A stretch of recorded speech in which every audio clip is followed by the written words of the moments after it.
What comes to your mind when I say Australia? The kangaroos, right? Well, this country has so much more to offer than just that. The country is so huge that you may fall short of time, but never short of experiences. I was here in Melbourne for 5 days, and I must say that the city is indeed very beautiful. Hey everyone, I'm Ashwini Nayak, and if you haven't yet subscribed to my channel, hit the bell icon and show me all your love and support.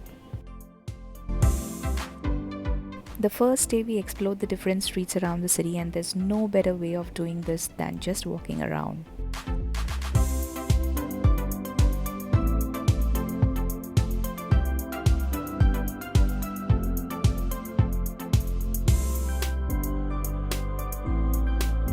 Day 2, we went on a long drive on the Great Ocean Road.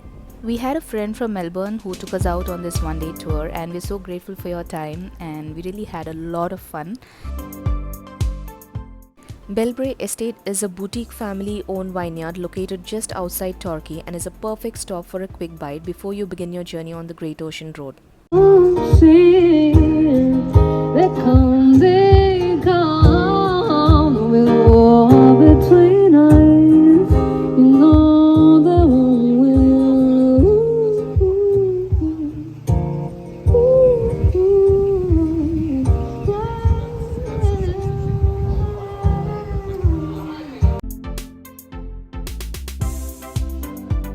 Going further ahead on the ocean road, there is a spot called as the Tes Lookout, and it's a very picture perfect place. So you can stop here for a beautiful mesmerizing view, and you can click some beautiful pictures as well.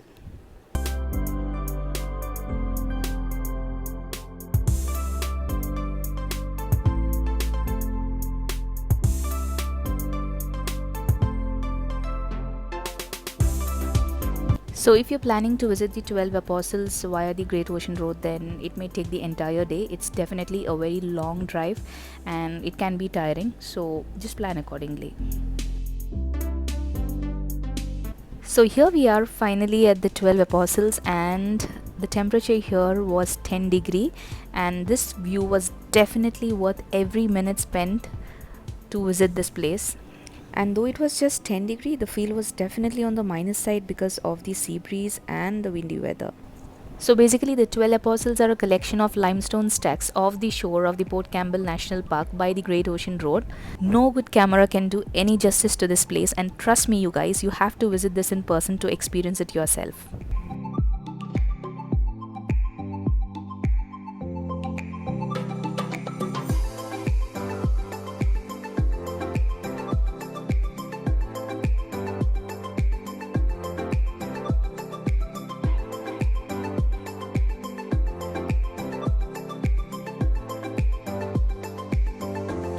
So on day 3, we went on to explore the city on our own, and we strongly believe that there's no better way of doing it and experiencing it.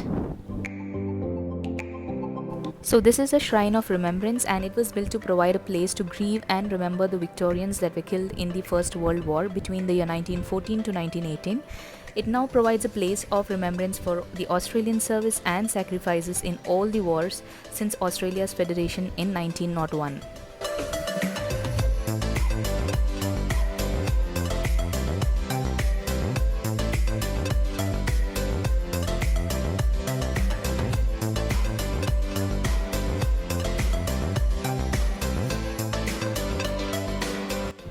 So then we moved on to visit the Caulfield Gardens. It's a World Heritage Site located in the CBD in the suburbs of Carlton in the Melbourne city. So the site contains the Royal Exhibition Building, the Melbourne Museum and IMAX cinemas, tennis courts and award-winning children's playground. From there we took a tram to the DFO, of course, to do a little bit of shopping. Who doesn't love shopping, right?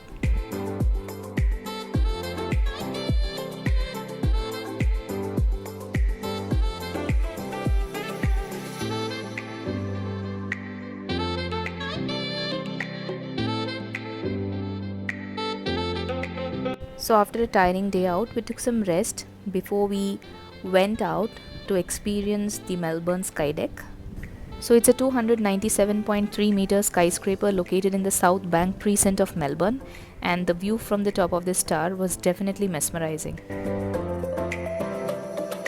On day 4 we went on a planned one-day tour, and we had people coming in from different countries, and it was definitely a different experience.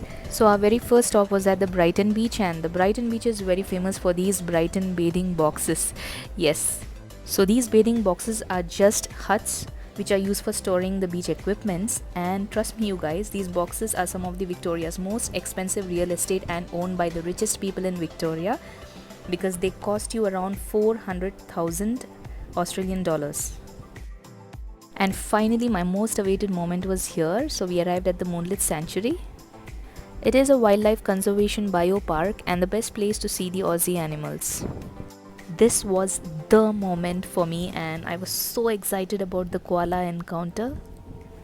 So you can explore the bushland while feeding the kangaroos and wallabies, petting friendly koalas, and enjoying the encounter with colorful birds, reptiles, dingoes, and many other animals, including the endangered species.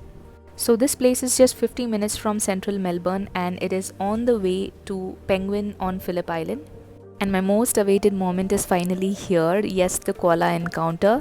And unfortunately here they would not allow us to hold the koala bears. We could just stand there and pet the koalas, and they were quite friendly.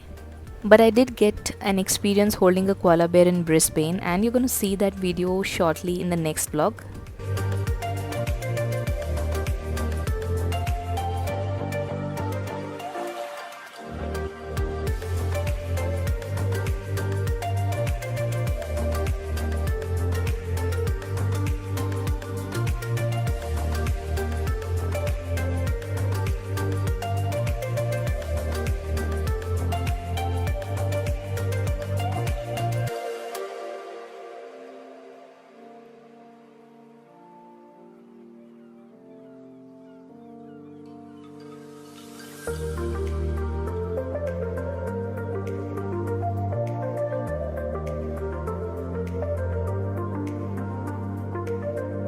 Since the penguin parade starts only after 8 p.m, we first went past the road and through the scenic Summerland Peninsula until we reached the very tip of the peninsula.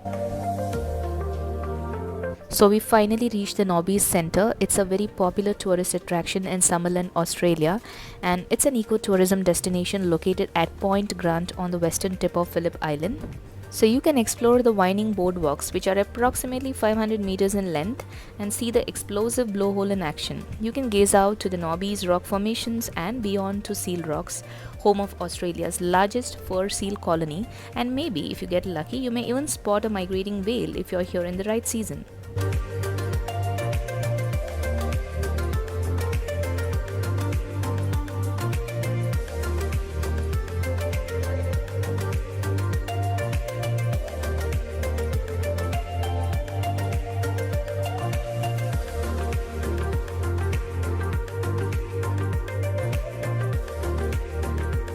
After spending a good amount of time here, we finally moved on to witness the most exciting part of the entire day's journey, and yes, that was the penguin parade. This has to be the most cutest thing that I ever witnessed in my lifetime. So during the sunset, the penguins come home from a long day of fishing, and the herds will shuffle their way up the beach to their burrows. So the penguin parade's platform is nestled right along the sandy shore, promising the guests a front row seat as you can watch the penguins waddle up the sand.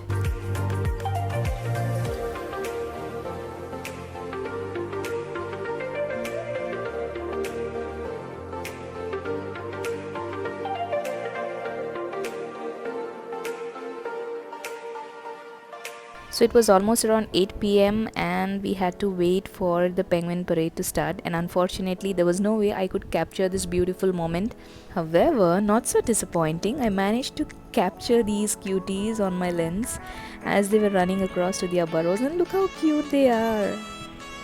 So you can see roughly around 700 to 3000 penguins coming out of the seas going to their burrows, and that is the reason it is called Penguin Parade. And here we are finally on day 5. So we planned to visit the Melbourne Cricket Ground, popularly known as the MCG, and my husband was pretty excited because this was his most awaited moment. So MCG has undergone numerous renovations ever since it was built in 1853, and you will find the history and all the required details here. I'm sure for all the cricket lovers, this is definitely a must visit place.